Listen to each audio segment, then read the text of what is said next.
เกิดขึ้นมานี่จะแม่นมันยากจะแม่นมันลำบากเกิดมาเป็นคนต้องอดทนปัญหาต่างๆตกละวางเป็นบ่าวเป็นแพ้วก็อยากไปหาแซวเล่นสาวนำหมู่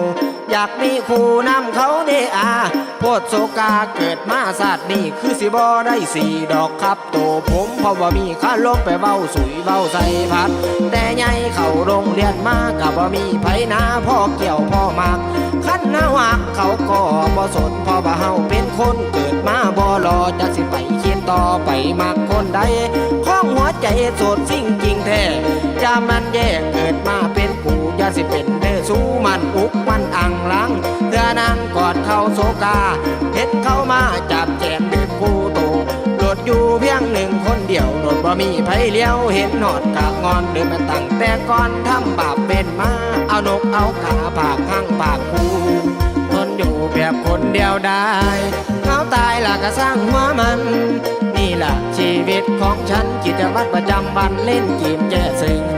เรื่องเก่งคอยก็มีอยู่หลาย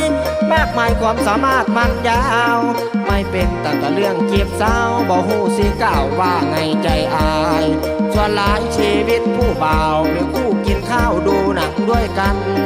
แต่ว่าชีวิตของฉัน